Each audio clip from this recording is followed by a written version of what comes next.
ಕನ್ನಡ ಕಿರುತೆರೆಯಲ್ಲಿ ನಿರೂಪಣೆಯ ಮೂಲಕ ತಮ್ಮದೇ ಆದಂತಹ ಖ್ಯಾತಿಯನ್ನು ಪಡೆದಿರುವಂತಹ ಅನುಶ್ರೀ ಮದುವೆ ಆಗ್ತಾ ಇದ್ದಾರೆ. ಇನ್ನು ಮದುವೆ ಆಗ್ತಿರುವ ಹುಡುಗನ ಕುರಿತಂತೆ ಜಿ ಕನ್ನಡ ನ್ಯೂಸ್ಗೆ ಮಾಹಿತಿ ಲಭ್ಯವಾಗಿದೆ. ಅನುಶ್ರೀ ಮದುವೆ ಆಗ್ತಿರುವ ಹುಡುಗನ ಹೆಸರು ರೋಷನ್ ಅಂತ ಹೇಳಲಾಗ್ತಾ ಇದೆ. ಜಿ ಕನ್ನಡ ನ್ಯೂಸ್ಗೆ ಸಿಕ್ಕಿದೆ ಎಕ್ಸ್ಕ್ಲೂಸಿವ್ ಫೋಟೋ. ಕೊಡಗು ಮೂಲದ ಜೊತೆ ಅನುಶ್ರೀ ವಿವಾಹವಾಗುತ್ತಾರೆ ಎನ್ನುವಂಥ ಮಾಹಿತಿ ಲಭ್ಯವಾಗ್ತಾ ಇದೆ. ಪಾರೂಸ್ ಕಿಚನ್ ಓಪನಿಂಗ್ನಲ್ಲಿ ಇಬ್ಬರು ಒಟ್ಟಿಗೆ ಪೂಜೆ ಮಾಡಿರುವಂತಹ ದೃಶ್ಯವನ್ನು ನೀವಿಲ್ಲಿ ನೋಡಬಹುದು. ಅನುಶ್ರೀ ಮದುವೆ ಆಗ್ತಿರುವಂತಹ ಹುಡುಗನ ಹೆಸರು ರೋಷನ್ ಅಂತ ಹೇಳಲಾಗ್ತಾ ಇದೆ. ಕಳೆದ ತಿಂಗಳು ಅನುಶ್ರೀ ತಮ್ಮನ ಹೋಟೆಲ್ ಪಾರೂಸ್ ಕಿಚನ್ ಓಪನಿಂಗ್ನಲ್ಲಿ ಇಬ್ಬರು ಒಟ್ಟಿಗೆ ಪೂಜೆ ಕೂಡ ಮಾಡಿದ್ದಾರೆ.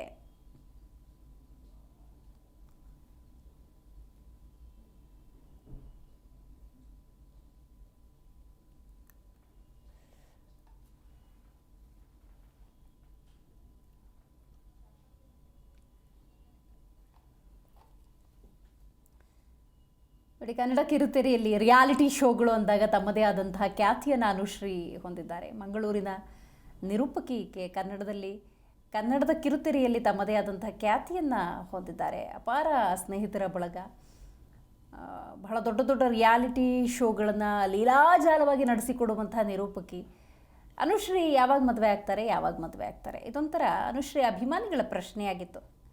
ಹಲವು ಸಂದರ್ಭಗಳಲ್ಲಿ ಮದುವೆ ಏನೂ ಇಲ್ಲ ಅಂಥೇಳಿ ಅನುಶ್ರೀ ಹೇಳಿದ್ದೂ ಇದೆ. ಬಟ್ ಸದ್ಯಕ್ಕಿರುವಂಥ ಮಾಹಿತಿಯ ಪ್ರಕಾರ ಅನುಶ್ರೀ ಮದುವೆ ಆಗ್ತಿದ್ದಾರಂತೆ. ಆದರೆ ಯಾರನ್ನ ಅನ್ನೋದ್ರ ಬಗ್ಗೆ ಒಂದಷ್ಟು ಕ್ಯೂರಿಯಾಸಿಟಿ ಹಾಗೆ ಇತ್ತು. ಈಗೇನು ಫೋಟೋದಲ್ಲಿ ನೀವು ನೋಡ್ತಾ ಇದ್ದೀರಿ, ಅಲ್ಲಿ ಸ್ವಲ್ಪ ಫ್ರ್ಯಾಕ್ಚರ್ ಆಗಿದೆ ನೋಡಿ.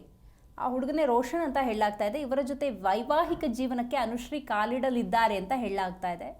ಸೊ ಈ ಫೋಟೋ ಯಾವುದು ಅಂತ ನೋಡ್ತಾ ಹೋಗೋದಾದರೆ, ಕಳೆದ ತಿಂಗಳು ಅನುಶ್ರೀ ತಮ್ಮನ ಹೋಟೆಲ್ ಪಾರೂಸ್ ಕಿಚನ್ ಓಪನಿಂಗ್ ಕಾರ್ಯಕ್ರಮದಲ್ಲಿ ಅನುಶ್ರೀ ಮತ್ತು ಆ ಹುಡುಗ ರೋಷನ್, ಮದುವೆ ಆಗ್ತಿರುವಂಥ ಹುಡುಗ ರೋಷನ್ ಏನಿದ್ದಾರೆ, ಅವರಿಬ್ಬರು ಕೂಡ ಒಟ್ಟಿಗೆ ಪೂಜೆ ಕಾರ್ಯಕ್ರಮದಲ್ಲಿ ಭಾಗಿಯಾಗಿರೋದನ್ನು ನೀವಿಲ್ಲಿ ಗಮನಿಸ್ಬೋದು. ಇವರ ಜೊತೆನೇ ಅನುಶ್ರೀ ವೈವಾಹಿಕ ಜೀವನಕ್ಕೆ ಕಾಲಿಡಲಿದ್ದಾರೆ ಅಂತ ಹೇಳಲಾಗ್ತಾ ಇದೆ.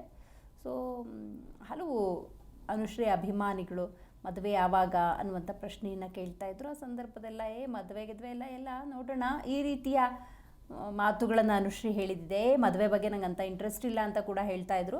ಬಟ್ ಆದಷ್ಟು ಬೇಗ ವೈವಾಹಿಕ ಜೀವನಕ್ಕೆ ಕಾಲಿಟ್ಟು ಒಳ್ಳೆ ಜೀವನವನ್ನು ನಡೆಸಲಿ ಅಂತ ಅವರ ಅಭಿಮಾನಿಗಳು ಕೂಡ ಹಾರೈಸ್ತಾ ಇದ್ದಾರೆ.